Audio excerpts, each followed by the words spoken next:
அந்த இரவு நேர தூக்கத்தோட பெனிஃபிட்ஸ் என்ன? இரவு நேர தூக்கத்துல வந்து நம்ம உடம்புல என்ன பெரிய மாற்றங்கள் வந்து ஏற்படுது? நமக்கு வந்து என்ன மாதிரியான பாதிப்புகள் வருது அப்படிங்கிறத வந்து தான் பார்க்க போறோம்.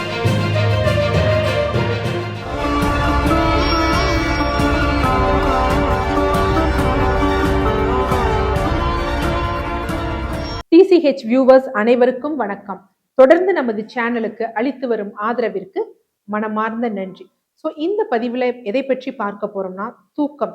அந்த இரவு நேர தூக்கத்தோட பெனிஃபிட்ஸ் என்ன? இரவு நேர தூக்கத்துல வந்து நம்ம உடம்புல என்ன பெரிய மாற்றங்கள் வந்து ஏற்படுது? அதை எந்த இடத்துல நம்ம அதுக்கு வந்து தடைக்கல் போடுறப்ப நமக்கு வந்து என்ன மாதிரியான பாதிப்புகள் வருது அப்படிங்கிறத வந்து தான் பார்க்க போறோம்.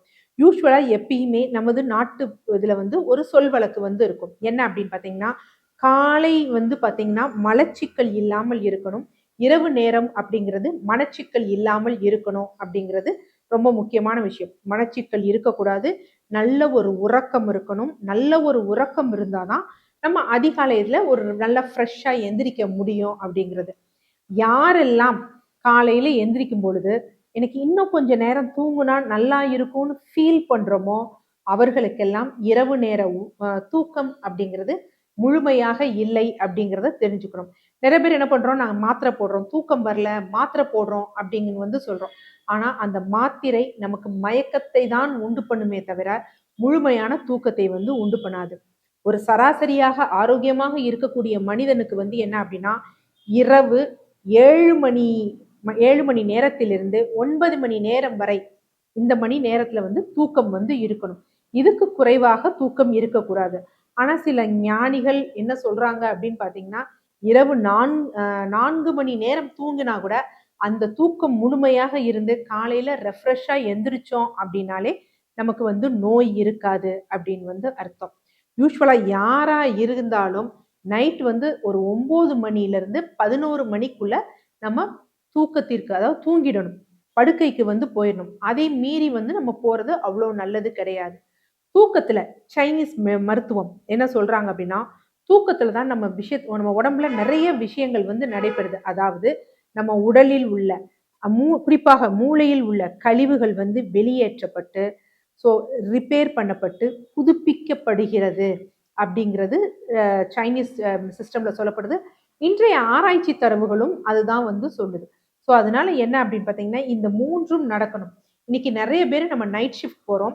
அந்த நைட் ஷிஃப்ட் போயிட்டு நான் பகல்ல வந்து தூங்குறேன் அப்படின்னு சொல்றாங்க. அது பேலன்ஸ் பண்ண முடியாது. இந்த இரவு தூக்கம் வந்து நமக்கு எப்போ வந்து முழுமையா இருக்கும் அப்படின்னு பார்த்தீங்கன்னா, இரவு தூக்கத்துக்கு நார்மலாவே என்ன அப்படின்னா செரட்டோனின் அப்படிங்கக்கூடிய மெலட்டோனின் சாரி நார்மலாவே இரவு தூக்கத்துக்கு வந்து என்ன அப்படின்னா மெலட்டோனின் அப்படிங்கக்கூடிய ஹார்மோன் வந்து ரொம்ப முக்கியம். இது வந்து என்ன பண்ணும் அப்படின்னா தூக்கத்தை உண்டு பண்ணும். இந்த ஹார்மோன் வந்து எந்த நிலையில வந்து அதிகரிச்சு காணப்படும்னா, நம்ம படுக்கக்கூடிய அறையில விளக்குகள் எதுவுமே இருக்கக்கூடாது, வெளிச்சம் எதுவுமே இருக்கக்கூடாது. ஈவன் நம்ம யூஸ் பண்ற ஸ்டெபிலைசர்ல இருக்கக்கூடிய அந்த சின்ன green colour red colour lights கூட வந்து என்ன அப்படின்னு பாத்தீங்கன்னா இந்த ஹார்மோனை டிஸ்டர்ப் பண்ணுது அப்படின்னு சொல்றாங்க. ஸோ அதனால அந்த மாதிரி இல்லாமல் பார்த்து கொள்ளணும், ரொம்ப முக்கியம். யாரெல்லாம், அதாவது இரவு அந்த 9 மணியிலிருந்து காலை 7 மணி வரைக்கும் 2 மணி நேரத்திற்கு ஒரு முறை என்ன அப்படின்னா நம்ம உடலில் நிறைய மாறுபாடுகள் வந்து நடக்குது. அது மாதிரி இந்த 11 மணியிலிருந்து இரவு 11 மணியிலிருந்து 1 மணி அப்படிங்கிறது யூஸ்வலா கல்லீரல் டைம் அப்படின்னு வந்து சொல்றாங்க. இந்த 11 மணிலேருந்து 1 மணி வரை தூங்காமல் விழித்து கொண்டிருப்பவங்க, இல்ல ஏதாவது உணவுகள் சாப்பிடுபவங்களதுனால இந்த கல்லீரலோட எனர்ஜி லெவல் வந்து குறையும். குறிப்பாக பித்தப்பை எனர்ஜி லெவல் குறையும். இந்த பித்தப்பையில கற்கள் இருக்கு அப்படின்னு சொல்லக்கூடியவர்கள் மேஜரா இருக்கிறவங்க எல்லாருக்கும் என்ன அப்படின்னு பாத்தீங்கன்னா, அந்த நேரத்துல தூங்காம ஏதாவது வேலை செய்யறவங்களா இருக்கும், இல்ல அதன் பிறகு வந்து தூங்குறவங்களா இருக்கும். ஏன் அப்படின்னா இந்த இதாகி ஆக்சுவலா இந்த பித்தப்பையில கற்கள் எப்ப வந்து ஃபார்ம் ஆகும்னா மலச்சிக்கல் அந்த மாதிரி இருக்கும் பொழுது இது வந்து பயங்கரமா கான்சென்ட்ரேட்டட் ஆகும். ஸோ அதனால 11 மணிலேருந்து 1 மணிக்கு வந்து நம்ம வந்து அந்த நேரத்துல விழித்திருக்க கூடாது, அதுக்கு முன்னாடியே வந்து தூங்கிடணும். ஆனா எல்லோருக்கும் ஆழ்நிலை தூக்கம் அப்படிங்கிறது எப்ப வரும் அப்படின்னா, ஒரு சிலருக்கு 1 மணியிலிருந்து 3 மணி வரைக்கும் வரும். ஒரு சிலருக்கு என்ன அப்படின்னு பாத்தீங்கன்னா 2 மணியிலிருந்து 4 மணி வரைக்கும் வரும். ஏன்னா இதைத்தான் என்ன சொல்லுவாங்க அப்படின்னு பார்த்தீங்கன்னா, இந்த நேரத்துல ஆக்சிடென்ட்ஸ் வந்து ரொம்ப அதிகமாக இருக்கணும்.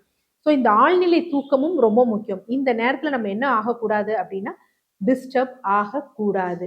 அடுத்த விஷயம் என்ன அப்படின்னா, இந்த 3 to 4 மணி ரொம்ப முக்கியம். அந்த நேரத்துல தான் நம்ம நுரையீரலோடது வந்து இதா இருக்கும்.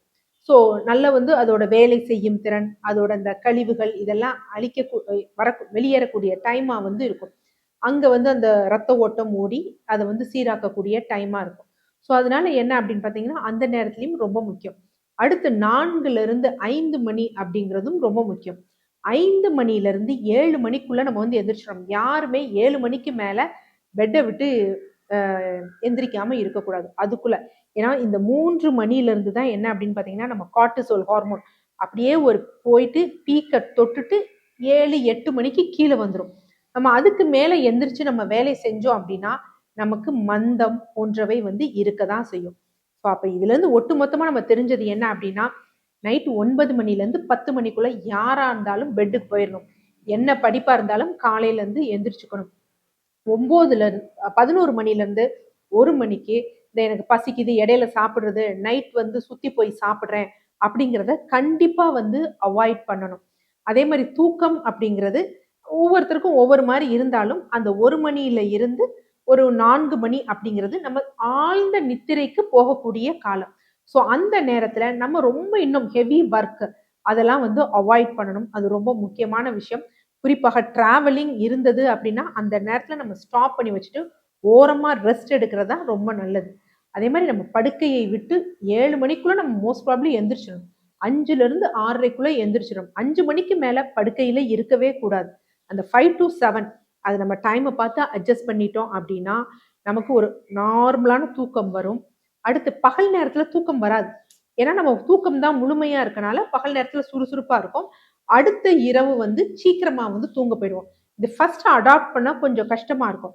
ஆனா நான் காலையில வந்து எனக்கு நைட்டு தூக்கம் வரலைனாலும் பகல்ல அப்படி ஏதாவது ஆக்டிவேட் பண்ணிட்டு நைட்டு நீங்க 9 மணிக்கெல்லாம் பெட்டுக்கு போய் பாருங்க. அடுத்த நாள் காலையில 5 மணி 5ல இருந்து ஒரு 6க்குள்ள எந்திரிச்சிருங்க. எந்திரிச்சு உங்க ஆக்டிவிட்டியை நீங்க வாக்கிங்கோ, எக்ஸசைஸோ, டான்ஸோ, ஸ்விம்மிங்கோ பண்ணுங்க. உங்களோட எல்லா ஹார்மோனும் மாறும். எல்லா நோய்கள்ல இருந்தும் வந்து பாத்தீங்க அப்படின்னா உங்களுக்கு நல்ல வந்து ஒரு முன்னேற்றம் ரிலீவ் ஆகிறது வந்து கண்கூடாக தெரியும். தூக்கம் அப்படிங்கிறது ரொம்ப முக்கியம். நன்றி.